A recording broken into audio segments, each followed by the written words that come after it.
राजकारणामध्ये कोणीच कोणाचा शत्रू असत नाही आणि मित्रही असत नाही. हे अनेक वेळेला आपण ऐकलेलं वाक्य श्री उद्धव ठाकरे यांच्याबद्दल तंतोतंत खरं ठरताना दिसते.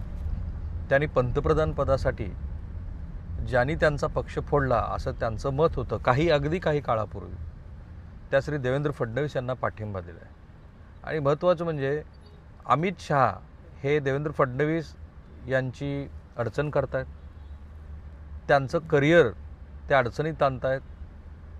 आणि एकनाथ शिंदे यांनी जे काही शिवसेना फोडली ती खरं म्हणजे देवेंद्र फडणवीस यांना रोखण्याच्या रणनीतीचा ऑपरेशन टायगर नसून ते ऑपरेशन देवेंद्र असं ते म्हणतात आणि हे सतत बोलत आहेत. तर हे नेमकं काय राजकारण आहे आणि आपल्या राजकीय प्रतिस्पर्धेच्या गोटामध्ये अस्वस्थता निर्माण करण्याबरोबरच काही प्रमाणामध्ये त्याला वस्तुस्थितीचा काही भाग जोडलेला आहे, हे सगळं समजून घेण्यासाठी अर्थातच आपलं चॅनल सबस्क्राईब करा, बेल आयकन दाबा आणि व्हिडिओ शेवटपर्यंत पहा. एक एक शब्द मी जर उलगडून दाखवले उद्धव ठाकरे यांचे, तर काही प्रमाणात तथ्य आणि बऱ्याच प्रमाणामध्ये अस्वस्थता निर्माण करण्याचा प्रयत्न. खूप योगायोगाने उद्धव ठाकरे आणि देवेंद्र फडणवीस हे एकाच विमानामध्ये प्रवास करते झाले. आता पत्रकाराने त्यांना प्रश्न विचारल्यानंतर ते म्हणू शकले असते की योगायोगाने घडलं, पण ते म्हणाले की माझी आणि फडणवीसांची उच्चस्तरीय बैठक झाली. आता उच्चस्तरीचा संदर्भ विमानातल्या उच्च पातळीचा होता आणि भाजपकडनं थोड्या बहुत प्रतिक्रिया आल्या, पण एकनाथ शिंदेंना बरोबर ते लागलं. साहजिक आहे, कारण ज्या पद्धतीनं उद्धव ठाकरे आणि देवेंद्र फडणवीस हे एकत्रित येताना दिसत आहेत, कारण सभागृहात पण फडणवीस टार्गेटवरती नाही आहेत, प्रेस कॉन्फरन्समध्ये पण फडणवीस टार्गेट नाही आहेत. इनफॅक्ट संजय राऊत तर म्हणत आहेत की राज्याच्या हितासाठी, आणि माझंही तेच मत आहे की देवेंद्र फडणवीस यांच्याकडं अर्थमंत्रीपद असलं पाहिजे.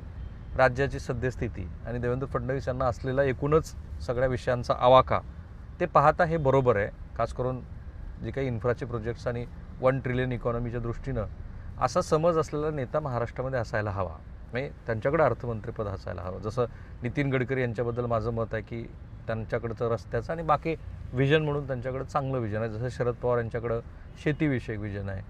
मुंबईची शांघाई करण्याची भूमिका विलासरावांनी मांडली होती. जे चांगलं ते चांगलं. आता हा धागा पकडून विमानाच्या उच्चस्तरीय बैठकीचा इकडे एकनाथ शिंदे म्हणाले की विमानापेक्षा इमान महत्त्वाचं. आता कशाची इमान असा प्रश्न पडू शकतो. पण आता असं दिसतं आहे की देवेंद्र फडणवीस यांचं करिअर धोक्यात आलं आहे. शहा सेनेकडून त्यांचे पंख कधीही छाटले जातील अशी शक्यता आहे. मध्य प्रदेशातील शिवराजसिंह चौहान यांच्याप्रमाणे फडणवीसांना शिंदे सेनेच्या मदतीने संपवलं जाते असा दावा उद्धव सेनेचे प्रमुख उद्धव ठाकरे यांनी केला. याच्यात तथ्य नाही असं अजिबात मी म्हणणार नाही. देवेंद्र फडणवीस किंवा जे कुणी अशी पॉवरफुल विजनरी नेते आहेत, अगदी योगी आदित्यनाथ सुद्धा, तर यांना कट्टू साईज करण्याचे प्रयत्न भाजपामध्ये सतत चालतात अशी आपण कायम चर्चा ऐकतो. पण फक्त ती चर्चाच असते का? तर नाही. शिवराजसिंह चौहान यांचं मुख्यमंत्रीपद का काढून घेतलं माहीत नाही. वसुंधरा राजे यांना मुख्यमंत्रीपदाची संधी का दिली नाही माहीत नाही. अशी किती उदाहरणं आपण दाखवू की ज्या उदाहरणामध्ये दिसेल एकतर फडणवीस यांचं राजकीय वय आणि एकूणच त्यांचं कर्तृत्व पाहता त्यांच्याकडं भविष्यामध्ये मोठी संधी आहे. जसं नितीन गडकरी यांच्याबद्दल मला कायम दिसतं की त्यांची थोडी जरी पंतप्रधान पदाच्या संदर्भामध्ये चर्चा सुरू झाली की पुरती, इथेनॉल असे वेगळे मुद्दे घेऊन त्यांच्या विरोधामध्ये रान पेटवलं जातं. जसं पंकजा मुंडेबद्दल चिक्की घोटाळा कधीच झाला नव्हता, पण चिक्कीताई हे त्यांच्या भोवती जोडलं. ते कोणी जोडलं तुम्हाला माहिती आहे. सो राजकारणामध्ये हे सतत घडत जातं. पण मग त्याच्यातनं उद्धव ठाकरे जे म्हणतायत ते खरंच आहे की एका मराठी माणसाची संधी निश्चितपणे जाऊ शकते, कारण तसे प्रयत्न होत आहेत. आता ह्यातलं फडणवीसांना शिंदे सेनेच्या मदतीनं संपवलं जात आहे का? तर माझ्या मते त्याचं उत्तर स्वतः फडणवीसांनी दिलेलं आहे की मला काही पंख नाही, त्यामुळे छाटणार कोण? संघाचे स्वयंसेवक आहेत ते, आणि त्यांची जी काही राजकीय महत्त्वाकांक्षा त्यांना माहिती आहे की आपल्या तेवढ्या एका मर्यादेमध्येच आपली राजकीय महत्त्वाकांक्षाला भाजपमध्ये अर्थ असतो. हा हे खरं आहे की फडणवीस यांच्या बाजूनं असणारे किमान 40-50 तरी आमदार आज भारतीय जनता पार्टीमध्ये आहेत, ट्रू लॉयल. पण फडणवीस यांच्या या संदर्भामध्ये की त्यांच्या विरोधात शिंदे सेनेकडनं गोची केली जाते, त्याला का तथ्य आहे? तर ज्या पद्धतीनं हे खासदार यांची इच्छा नव्हती एकनाथ शिंदे यांच्या सेनेत जाण्याची, ते सगळे भाजपच्या ऐवजी, कारण त्यांना भाजपमध्ये जायचं होतं पण त्यांना शिंदे सेनेकडे पाठवलं. का पाठवलं? जर ते भाजपमध्ये यायला इच्छुक होते, जर तुम्ही आम आदमी पक्षाचे लोक भाजपमध्ये दाखल करून घेता, राघव चड्डा आणि मंडळी, हे काय लॉजिक होतं? सो त्या कॉन्टेक्स्टमध्ये हे बरोबर आहे. सतत जे एकनाथ शिंदे दिल्लीमध्ये जाऊन, आणि शेवटी असं आहे की एकनाथ शिंदेना असं वाटणं साहजिक आहे की माझ्या नेतृत्वामध्ये विधानसभेची निवडणूक झाली, जसं सुशीलकुमार शिंदे यांना आजही खंत आहे. 2004ची विधानसभेची निवडणूक त्यांच्या नेतृत्वामध्ये झाली आणि प्रत्यक्षात मुख्यमंत्री विलासराव देशमुख बनले. तसं इथे एकनाथ शिंदे यांनी ज्या पद्धतीनं वेगळ्या योजना आणल्या आणि त्या योजनेबरोबरच लाडक्या बहिणीची जोड मिळाली, कटेंगे तो बटेंगे वगैरे सगळे संदर्भ होते, तर त्यांची ती मनीषा लपून राहिलेली नाही आहे.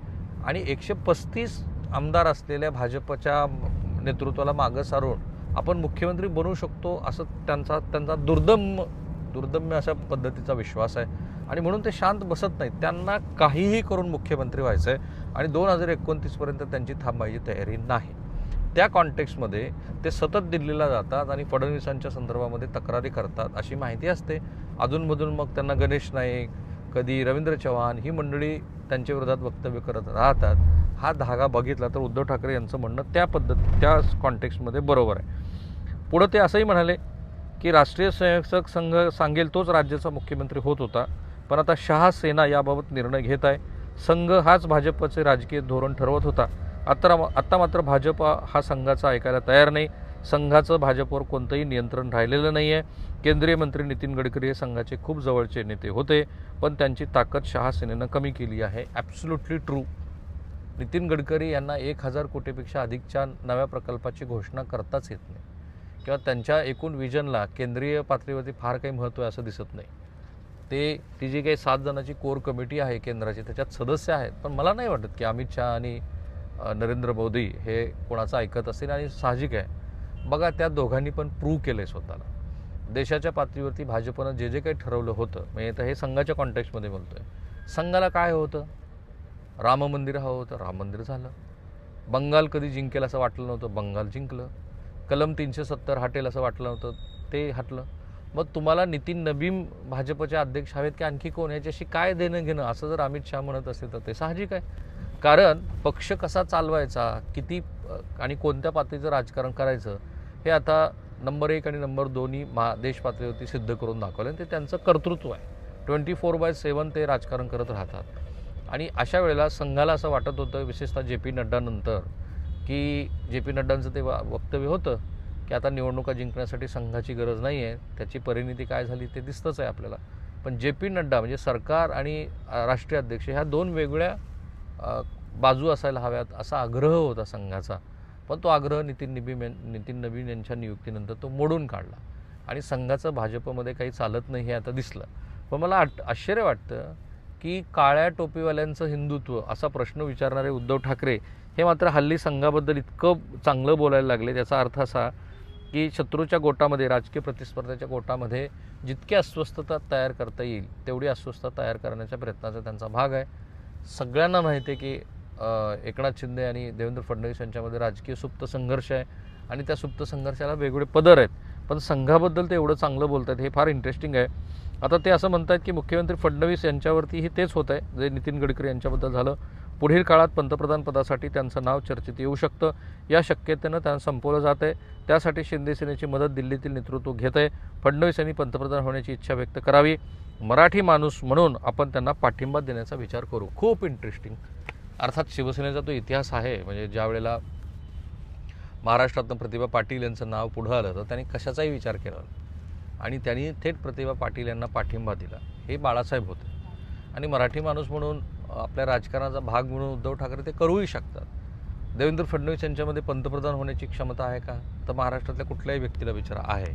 त्यांची प्रश्नाची समज, आकलन, अर्थात माझं त्यांच्याबद्दलचं अजूनही असं मत आहे की ग्रामीण महाराष्ट्राबद्दल, आणि साहजिक आहे ते शहरी भागात वाढलेत वगैरे, त्याचे जे ताणेबाणे आहेत त्याच्याबद्दल आणखी त्यांना अभ्यास करण्याची गरज आहे. त्यांचा जो एकूण वावर आहे त्या वावरामध्ये चांगले पत्रकार, चांगले धोरणकर्ते, जे महाराष्ट्राच्या मोठ्या विकासाचा त्यांच्याकडे इन्फ्राबद्दलचा आहेच, प्रश्नच नाही, पण त्याच्याशिवाय साहित्य, कला, संस्कृती, आणखीन महाराष्ट्रातले सामाजिक ताणेबाणे, महाराष्ट्राचं ग्रामीण अर्थकारण, शेती, साखर कारखानदारी, सहकारी संस्था, ह्या सगळ्या समजून घेणं वेगळं आणि त्याची अंगभूत समज असणं वेगळं. त्याच्यात त्यांना इम्प्रूव्हमेंटची गरज आहे. पण देश पातळीवरती नेतृत्व करण्याची क्षमता देवेंद्र फडणवीस यांच्यामध्ये आहे, ह्याबद्दल काही दुमत नाही.